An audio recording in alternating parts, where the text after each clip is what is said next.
இந்த 3 விதிகளை நீங்க கரெக்டா ஃபாலோ பண்ணீங்கன்னா தாவேகா தற்கொலையா ஊருக்குள்ள சும்மா கெத்தா சுத்தலாம்.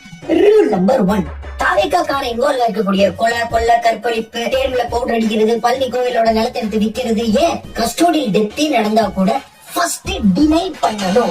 அதுக்கப்புறம் என்ன பண்ணணும், டிஎன்கே காரணம் பைத்தியக்கார மாதிரி கத்திட்டு ஓடிக்கிட்டே இருக்கும் சோசியல் மீடியா பூரா.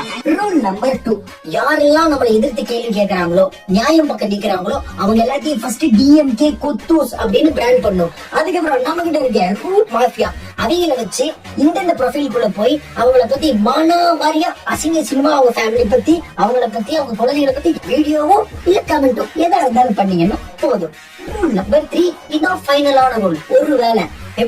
ஒருவேளை நம்ம ப்ரூஃபோட நம்ம தாவேகார சிக்கிட்டான்னு வைங்க, அது வரைக்கும் டினை பண்ணிட்டு இருந்த நம்ம டிஎம்கே சொல்லிட்டு நம்ம என்ன பண்ணணும், பாத்தீங்களா இல்ல எங்க தளபதி ஆட்சியில தப்பு பண்ண விட மாட்டாரு, தப்பு பண்ணவனே விட மாட்டாரு. இப்படிப்பட்ட வீடியோஸ்களையும் மீம்ஸ்களையும் போட்டு மக்களை மேனிபுலேட் பண்ணிக்கிட்டே இருந்தா போதும். நீங்க ஊருக்குள்ள வெக்கம் மானம் சூடு சொரணை இல்லாட்டியும் சும்மா கெட்டனா தற்கொலைடா அப்படின்னு சொல்லி சுத்தம்.